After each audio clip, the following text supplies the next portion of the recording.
नमस्ते। आज के इस एक्सप्लेनर में हम अरावली पहाड़ियों के उस बेहद जटिल मुद्दे को समझने की कोशिश करेंगे जिसने हाल ही में काफ़ी सुर्खियां बटोरी हैं। सोर्स मटेरियल में जो जानकारी सामने आई है वो सिर्फ एक पुरानी पर्वतमाला की कहानी नहीं है, बल्कि यह हमारे प्राचीन भूगोल और आधुनिक विकास नीतियों के बीच चल रहे एक सीधे टकराव को दिखाती है। एक तरफ हजारों साल पुराना प्राकृतिक ढांचा है और दूसरी तरफ तेजी से फैलता कंक्रीट का जंगल। तो चलिए बिना किसी देरी के इस पूरी चर्चा की गहराई में उतरते हैं। आगे बढ़ने से पहले जल्दी से देख लेते हैं कि आज की चर्चा में हम क्या-क्या कवर करने वाले हैं। भारत की इस प्राकृतिक दीवार की अहमियत से लेकर उस 100 मीटर वाले विवाद तक जिसने इस पूरी बहस को हवा दी है। इसके अलावा हम रियल एस्टेट के प्रभाव, पर्यावरण को हो रहे नुकसान और इसके इर्द गिर्द चल रही कानूनी और राजनीतिक खींचतान को भी समझेंगे।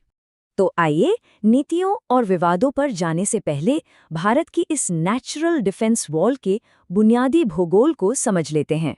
जरा सोचिए, 2 अरब साल। सोर्स के मुताबिक अरावली पर्वतमाला कोई आज या कल की बात नहीं है, बल्कि इसका निर्माण लगभग 2 अरब साल पहले हुआ था। 700 किलोमीटर लंबी ये पर्वत श्रृंखला दुनिया की सबसे पुरानी पर्वत श्रृंखलाओं में से एक है, जो अपने आप में इसकी विशाल और ऐतिहासिक होने का सबूत है। अब ये पहाड़ सिर्फ खूबसूरत प्राकृतिक नज़ारे नहीं हैं। सोर्स मटेरियल हमें बताता है कि ये थार रेगिस्तान को आगे बढ़ने से रोकने के लिए एक बड़े स्पीड ब्रेकर या ढाल का काम करते हैं। अगर ये पहाड़ बीच में ना हो तो सोचिए, दिल्ली, उत्तर प्रदेश और हरियाणा के कई इलाके शायद अब तक रेत के नीचे दब चुके होते। साथ ही ये बारिश के पानी को सोखकर ग्राउंड वाटर को रिचार्ज करते हैं और पूरे इलाके के लिए ग्रीन लंग्स का काम करते हैं। खैर, अब आते हैं उस नीतिगत बदलाव पर जिसने इस पूरी बहस और विवाद को जन्म दिया है, 100 मीटर का विवाद। आमतौर पर पहाड़ों की ऊंचाई कैसे नापी जाती है? समुद्र तल या सी लेवल से, है ना? दुनिया भर में यही एक स्टैंडर्ड तरीका है। लेकिन सोर्स के अनुसार यहाँ सरकार का एक नया प्रस्ताव है। इसके तहत अरावली की ऊंचाई को समुद्र तल से नहीं, बल्कि उसके आसपास के मैदानी इलाके की तुलना में मापा जाएगा। मतलब पहाड़ की ऊंचाई सिर्फ वहीं से गिनी जाएगी जहां से उसके आसपास की जमीन शुरू होती है। और इस नए तरीके का असर क्या होगा? फॉरेस्ट सर्वे ऑफ इंडिया के जिस डेटा का हवाला दिया गया है वो वाकई चौंकाने वाला है। अगर ये नया क्राइटेरिया लागू हो जाता है तो 91.3% से ज्यादा चोटियां लीगली पर्वत होने का दर्जा ही खो देंगी। केवल 8.7% चोटियां ही इस नए 100 मीटर वाले मापदंड पर खरी उतरती हैं। मतलब एक झटके में अरावली का एक बहुत बड़ा हिस्सा आधिकारिक तौर पर खत्म हो जाएगा। लेकिन रुकिए, यहाँ सरकार का पक्ष भी देखना जरूरी है। उनका दावा है कि अगर पहाड़ों के बीच 500 मीटर या उससे कम का फासला है तो वो पूरा क्षेत्र अरावली का हिस्सा मानकर सुरक्षित ही रहेगा। इसके आधार पर उनका कहना है कि 90% से ज्यादा इलाका अभी भी प्रोटेक्टेड है। हालांकि हमारा सोर्स इस बात पर सवाल उठाता है और इसे साबित करने के लिए स्पष्ट पब्लिक डेटा की मांग कर रहा है। परिभाषाओं की इस उलझन से बाहर निकलते हैं और देखते हैं कि इसके पीछे आर्थिक ताकतें कैसे काम कर रही हैं। सोर्स ने इस पूरे दोहन के 3 मुख्य कारण स्पष्ट रूप से सामने रखे हैं। पहला, शेल कंपनियों के जरिए संरक्षित पंचायत जमीनों की खरीद फरोख्त। दूसरा, इन जमीनों पर गैरकानूनी तरीके से आलीशान लग्जरी फार्म हाउस और रिहायशी इमारतों का बनना।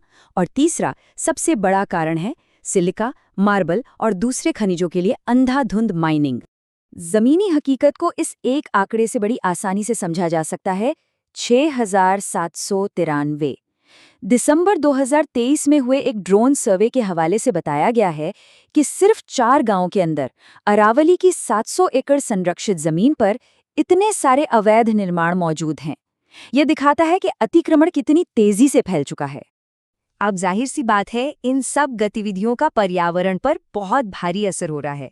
चलिए इसे समझते हैं। यहाँ जो ऐतिहासिक डेटा पेश किया गया है वो बहुत कुछ कहता है। 1973 में मानसून 101 दिन टिका करता था, जो 2009 आते आते महज 25 दिन रह गया। बारिश के दिनों की संख्या भी 60 से 80 दिन से गिरकर सिर्फ 18 से 30 दिन रह गई है। ये सीधा संकेत है कि इन पहाड़ों और जंगलों के कटने से पूरे मौसम का मिजाज ही बिगड़ गया है। और ये सब सिर्फ भविष्य की चेतावनी नहीं है, ये आज हो रहा है। सोर्स बताता है कि 1968 से अब तक राजस्थान में 25% पहाड़ियां पूरी तरह गायब हो चुकी हैं, इस पर्वतमाला में 12 नई दरारें या गैप्स बन गए हैं, जहां से रेगिस्तानी रेत अब शहरों की तरफ बढ़ रही है। सबसे डराने वाली बात है भूजल स्तर का 1000 से 2000 फीट तक गिर जाना और दमदमा जैसी प्राकृतिक झीलों का सूख कर 1/3 रह जाना। चलिए, अब इस मामले के उस पहलू पर आते हैं जहां कॉरपोरेट और राजनीतिक दावे आमने सामने हैं। क्रिएटर ने कुछ कथित पीआर अभियानों का हवाला दिया है जो काफी दिलचस्प है। एक कथित ईमेल के जरिए ये दावा किया गया है कि मार्केटिंग एजेंसियों ने कंटेंट क्रिएटर्स से संपर्क किया और उनसे कहा कि वे अरावली के विनाश का विरोध करने वाले वीडियो हटा दें और उसके बदले नई परिभाषाओं और पहाड़ों की कटाई का समर्थन करने वाला कंटेंट बनाएं। सोर्स का मानना है कि जनमत बदलने के लिए पर्दे के पीछे से ये सब किया जा रहा है। फंडिंग को लेकर भी सोर्स एक अहम दावा पेश करता है। इलेक्टोरल ट्रस्ट के जरिए दिए गए 4276 करोड़ रुपए के चंदे का जो डेटा दिखाया गया है, उसके अनुसार लगभग 83.6% हिस्सा सत्तारूढ़ दल को मिला। सोर्स यहां इस दावे को सामने रखता है कि शायद इसी तरह की एक तरफा कॉर्पोरेट फंडिंग का असर पर्यावरण से जुड़ी ऐसी नीतियों पर पड़ता है। हम यहाँ सिर्फ सोर्स के दावों को समझ रहे हैं कि कैसे वो इन कड़ियों को जोड़कर देखते हैं। एक और अजीब सी विडंबना देखिए जिसका जिक्र सोर्स में किया गया है।